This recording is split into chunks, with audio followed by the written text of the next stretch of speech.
Hello, dear students. A very good morning to all of you. I hope you all are doing well. So, today we are going to start our next chapter, which is motion and time. All right. So, in this chapter, we will discuss about all these topics. So, topics are motion, slow and fast motion, distance, speed, distance time graph, and odometer. Okay. So now the first question is, what is motion? So generally we can say that motion is nothing but movement. Moving from one place to another. Okay, means movement of moving object to one place to another place is known as motion. This is a simple term. Now when it comes to science, how do we define motion? This is a simple term. We can say that movement of moving object to one place to another place is known as motion. But when it come to science, we can define it.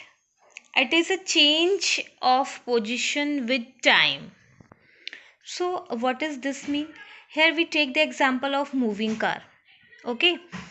So now when the car is at rest position means when it is a particular position. Here you can see now this time this car is a particular position, and for example let's say the car is in a rest position. So let's say this is a point.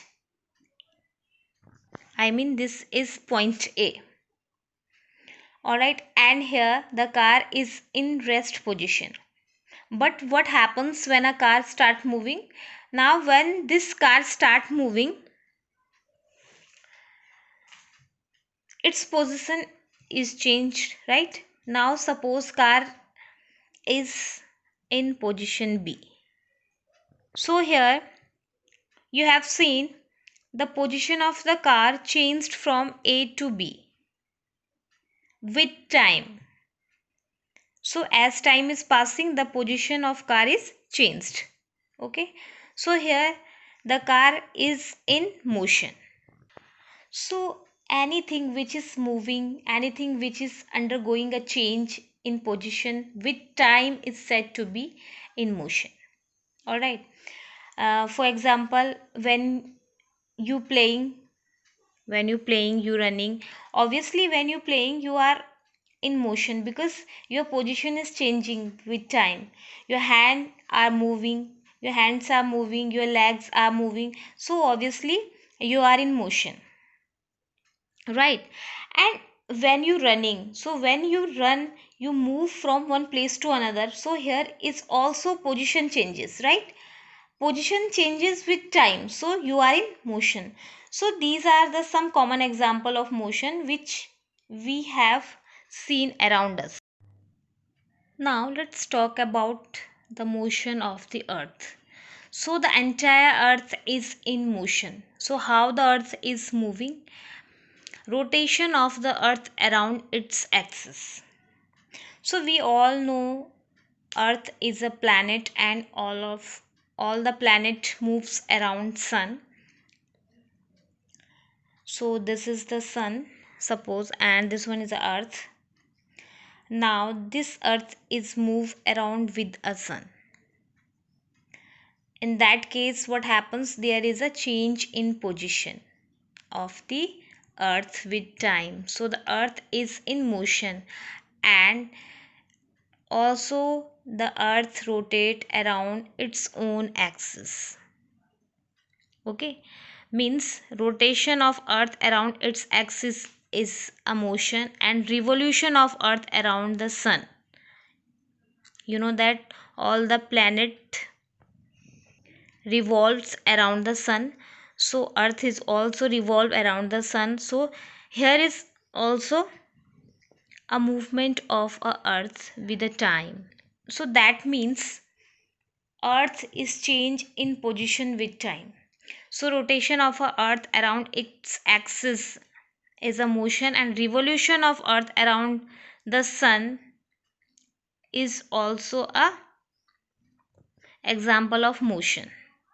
Now, now another very important example of motion is pendulum. Okay. So now, have you ever observed the alarm wall clock in your house? You have seen a pendulum hanging and keeps moving a particular form. So this is how the pendulum move. Okay. So you have a pendulum. It is a thin thread like structure, and at bottom you have a bigger ball like structure. And when you give a little bit of push here, and then what happen, it keeps moving. When you push it from here, what happens, it keeps moving, right? So when the pendulum is in motion, so if you look at the position, so the position is changing. So here you see the entire motion get repeated. The pendulum move here, then it comes here, then it comes here. So you see the entire motion get repeated, right, in a periodic interval of time. So this time is motion, no, is known as oscillatory motion. Okay. So now the pendulum is said to have completed one oscillation when its bob starting from its mean position B. Here B is a mean position and A and C is extreme position of the pendulum. Okay. So when its bob starting, bob, this one is a bob. Okay.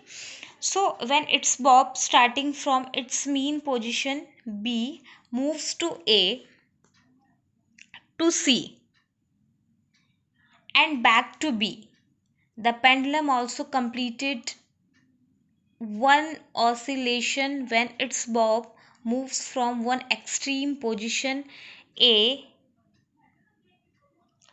to other extreme position C and come back to B. Alright. So this is one oscillation. That means the simple pendulum completed one cycle, and this is known as one oscillation. And the time taken by the pendulum complete one oscillation is called its time period. So time taken to complete one oscillation is known as time period. So time period is one of the very important parameter of the pendulum. So time period is time taken for one oscillation. So here whatever time to complete this one oscillation, that is known as the time period of a pendulum. Okay.